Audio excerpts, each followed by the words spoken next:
Les postos, on se retrouve pour une nouvelle vidéo. Nono est avec nous, salut Nono. Salut Sacha. Alors on va parler de l'actualité du jour, très clairement. L'équipe de France est en train de descendre la Concorde là pour quand même saluer les supporters. On va reparler un petit peu des dessous de ce match France-Argentine, Lionel Messi, Mbappé.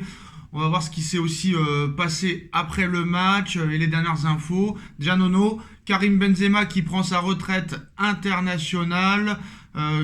Qu'en penses-tu? Ah bah Sacha, fallait s'en douter. Moi je pense qu'on l'a laissé. Il est parti comme un voleur malheureusement.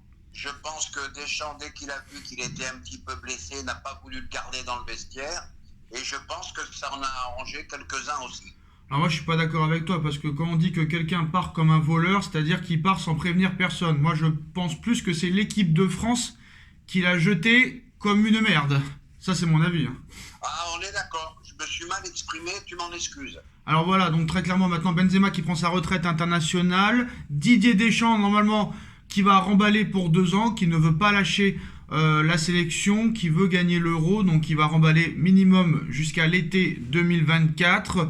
Mais on nous explique que si jamais Deschamps venait à partir un jour et que Benzema continue de faire des bonnes performances, il est possible peut-être de revoir Karim Benzema en équipe de France. Et quand tu vois Modric à 37 ans, qu'est-ce qu'il est en train de faire? Quand tu vois Messi à 35 ans, qu'est-ce qu'il fait? Si Benzema continue les bonnes prestations et que Deschamps peut-être pourrait partir, est-ce que Benzema pourrait revenir très clairement? Ah, mais moi je vais te dire honnêtement, tant que ça sera Deschamps le sélectionneur, je pense qu'il ne reviendra plus.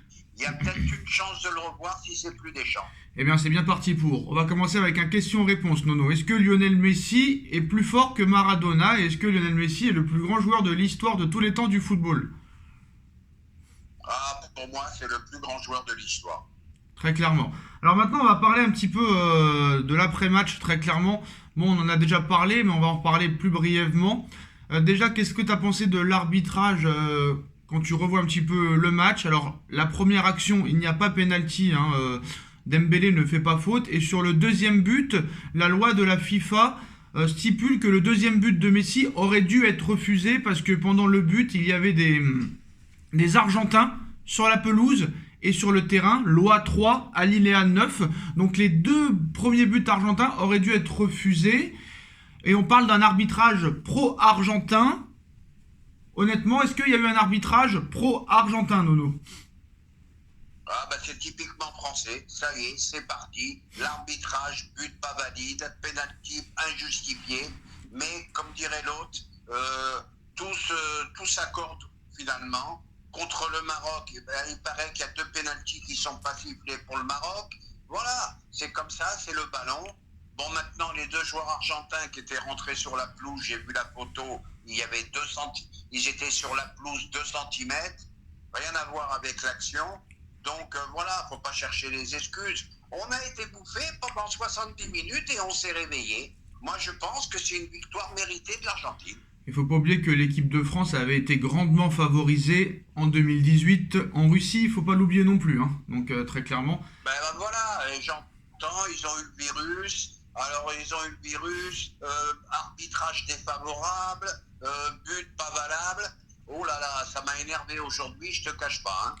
Alors on va parler aussi de choses complotistes, on va dire, des complotistes qui nous expliquent en fait, certains médias, voilà très clairement, qui nous expliquent que quand Lionel Messi a quitté le Barça pour rejoindre le Paris Saint-Germain et quand il a signé à Paris, le Qatar lui aurait promis de tout faire pour qu'il remporte la Coupe du Monde. Est-ce que tu y crois? Ah bah ça aussi, ça me rend fou. La Coupe du Monde était promise à Messi. Eh ben non, il l'a gagnée avec son talent et une très belle équipe d'Argentine. Je suis désolé, il n'y a que les rageux qui peuvent dire ça, c'est incroyable. Parce que très clairement aussi, quand ils ont prolongé Mbappé, ils auraient pu promettre aussi la Coupe du Monde à Mbappé. Ben bien sûr. Voilà, on le dit quand le match est fini, mais quand les Français sont venus à 3 partout, eh ben le discours il aurait été autre. Il faut arrêter avec ces discours complotistes, c'est incroyable. Et autre chose complotiste aussi, on a pu voir Mbappé hier en gros plan pendant la cérémonie des médailles et de la remise de la coupe. Mbappé sortir un hijo de puta à quelqu'un, à un joueur. Et comme tu connais tout le monde, tout le monde s'est empressé de dire que c'était envers Lionel Messi, alors qu'on n'a même pas vu la personne à qui Mbappé a dit ça. Alors certes, il a dit ça, mais on ne sait pas à qui il a dit ça. Et certainement pas à Messi, parce qu'après, ils se sont pris dans les bras après la remise de la Coupe du Monde. À ton avis, Messi, Mbappé, excuse-moi, a sorti cette insulte envers quel joueur ou quelle personne? Ah bah là, je suis pas là, je peux pas te dire ça, je vois pas, je sais pas du tout. Mais encore un truc inimaginable qui sort. De toute façon, tous les thèmes complotistes sont sortis aujourd'hui. Voilà, tout est sorti aujourd'hui qu'Mbappé voulait même partir à la fin de l'année. Voilà, ça part à tout va. Hein. Partir au Paris Saint-Germain du Paris Saint-Germain? Partir du PSG, qu'il allait annoncer à son retour à Paris qu'il allait partir. Oh, Voilà, bah, j'ai tout vu et tout entendu aujourd'hui. C'est incroyable. ouais, Incroyable. mais là, ça va au-delà des croyances. Là, c'est n'importe quoi. Ils sont prêts à tout pour dire n'importe quoi. Bon, bref, après, c'est pas non plus impossible que Mbappé décide de quitter le Paris Saint-Germain l'été prochain si le PSG est vendeur, bien sûr. Hein. Faut pas non plus l'oublier. Mais cet hiver, il n'y a aucune chance. Bon, bah maintenant, Nono, la saison va reprendre. Hein. 28 décembre, excusez-moi, PSG Strasbourg. 1er janvier, Lens Paris Saint-Germain. Bah, ça y est, on se remet très vite dans les championnats. Le mercato va arriver. On a vu que Marquinhos a parlé hein, après cet échec, ce traumatisme encore une fois. Il a dit que ça va rester longtemps dans sa tête, mais qu'il est prêt quand même à vite se remettre dans les prochains objectifs. Comment tu sens le retour des mondialistes, de Mbappé qui perd en finale, de Marquinhos et Neymar qui vont nous prendre la tête pendant des mois avec leur quart de finale raté? Comment ça va se passer le retour? Alors Sacha Gattier a du boulot, je suis très très inquiet. T'as un Marquinhos qui est au fond du trou, t'as un Neymar qui est en déprime, t'as un Mbappé, lui, il est sauvé par sa jeunesse et il peut encore en gagner, donc ça pourra peut-être aller. T'as un Léo, malgré tout l'amour que j'ai pour lui, est-ce qu'il a tout donné pour la Coupe du Monde? Est-ce qu'il lui en reste encore un peu dans les jambes? Gattier a un gros boulot à faire. Ouais, ça va être compliqué. Bon, maintenant, il y a un mercato qui va durer 31 jours. On a vu Nasser il y a un mois qui était catégorique, soi-disant, mais c'était la communication qui dirait qu'il n'y aurait pas de joueur qui viendrait. Après, il a changé un petit peu son fusil d'épaule en expliquant que s'il y avait une opportunité, très clairement, ça pouvait se faire. Est-ce que tu penses qu'il y aura des recrues, honnêtement, oui ou non? Ah, il y a eu la coupure. Utile à des postes où on a besoin et qu'on fasse pas n'importe quoi. Ouais, je pense quand même que tu as besoin de renforts à plusieurs postes, hein, notamment en attaque et en défense. Mais là, très clairement, je te le dis honnêtement, s'il n'y a pas de recrues cet hiver, honnêtement, hein, je pense qu'ils auront signé leur arrêt de mort très clairement. Et même le Bayern, s'ils ne recrutent pas, ça risque d'être compliqué pour eux aussi parce qu'ils ont beaucoup de blessés et beaucoup d'incertitudes. Donc voilà, est-ce que Nono, il y a un dernier mot que tu voudrais dire sur quelque chose avant de finir cette vidéo? Eh ben un dernier mot. Moi je vais passer à autre chose. Je suis maintenant très content de ce qui s'est passé, content pour Léo, une équipe de France qui a été pas mauvaise quand même. Mais par contre, moi, Deschamps 4 ans de plus encore, bon ben il y en a assez quoi. Il a fait 10 ans stop. Voilà ce que je voulais dire. Ah, pour l'instant, on parle de 2 ans, pas de 4 ans. Hein. Sur l'équipe aujourd'hui, il disait si Deschamps reste, il veut jusqu'en 2026. Après, Nono, je suis désolé. Très bien, vous en avez peut-être marre de Deschamps, d'accord.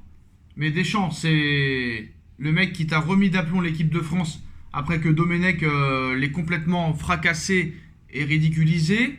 Laurent Blanc est arrivé, il a fait aussi de la merde. Deschamps est arrivé, il a remis en droit cette équipe de France en faisant un quart de finale au Brésil en 2014, une finale de l'Euro en 2016, victoire en Coupe du Monde en 2018. Bon, il y a eu un incident au tir au but contre la Suisse en 8ème de l'Euro. Et là, encore une fois, à 2 doigts de remporter la Coupe du Monde. Le mec fait que des finales. Pourquoi s'en séparer honnêtement? Pourquoi? Ouais, ben moi je vais te répondre, Sacha, je vais te répondre. La chance de Deschamps, c'est qu'il a un phénomène dans son équipe. Tu enlèves Mbappé, bah c'est. Ah ouais, bah moi, alors. je trouve que Bah moi je peux dire alors. Oui, Sacha. Bah non, bah moi, alors moi je peux dire. Mbappé, Bah non. il y a personne qui peut marquer dans cette équipe. Ah bah ouais, bah alors si on fait comme ça, on parle plus de rien. Donc on dit que Zidane, quand il était au Real Madrid, c'était grâce à un phénomène qui s'appelait Cristiano Ronaldo pendant 3 ans quand il a gagné les 3 Ligues des Champions. Et ainsi de suite pour tous les entraîneurs. S'il n'avait pas lui, il n'aurait pas gagné. S'il n'avait pas lui, il n'aurait pas gagné. Attends, bref, moi le style de jeu me convient pas. Moi, Dembélé, arrière droit, il l'a tué. Voilà, cette Coupe du Monde a tué Dembélé. De toute façon, c'est pas un défenseur, faut laisser les attaquants attaquer. non, Voilà, non, mais je suis désolé, vous dites que c'est défensif.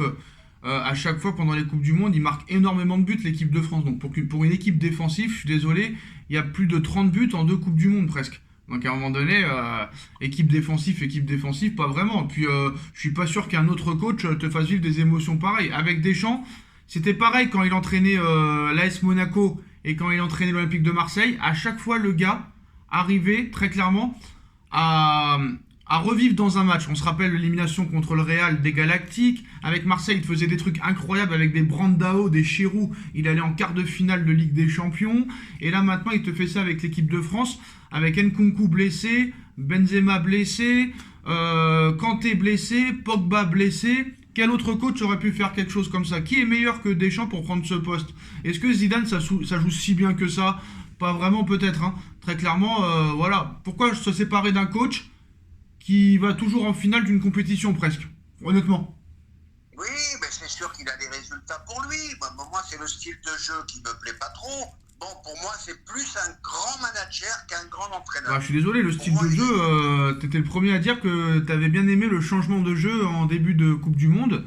Puis je suis désolé, hein, il marque beaucoup de buts. Hein. L'équipe de France marque beaucoup de buts. Et Mbappé, il était où en quart de finale et en demi? Moi, je l'ai pas vu. Hein. Moi, je l'ai pas vu. On est d'accord là-dessus, on est d'accord. Et donc voilà, donc pourquoi se séparer d'un gars qui réussit? Pas possible. C'est comme si toi... Ça fait quand même 10 ans, Sacha, et alors peut-être passer à autre chose. Bah, Joachim Löw, il est resté combien de temps sélectionneur de l'équipe allemande? Voilà, hein, très clairement. Après, c'est sûr que ça, il y aura une fin. Non, mais il y aura une fin.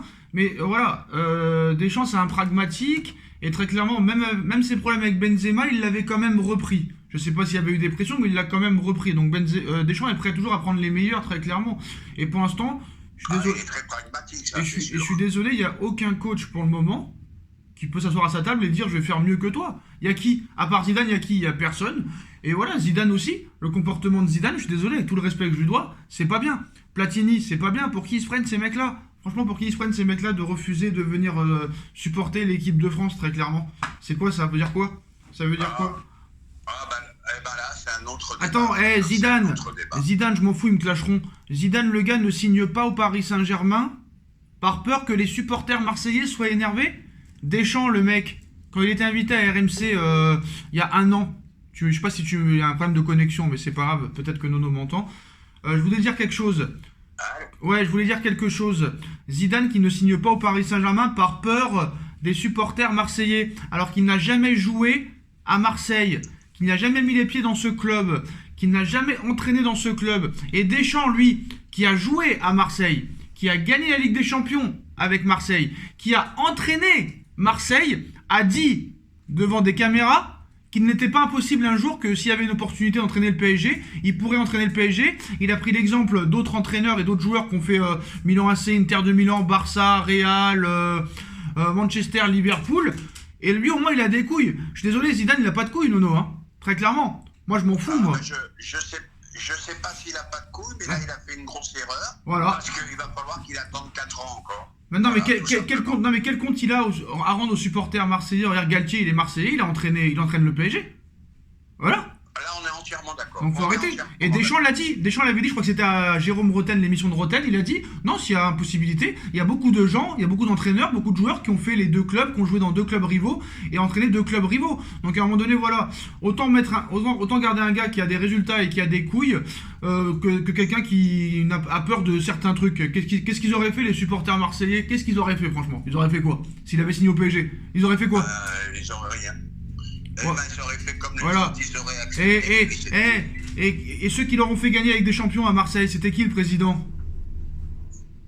Bien sûr, mais ça c'est une non, mais c'était qui le président? C'était qui le président de Marseille quand Marseille a gagné avec des champions? C'était qui?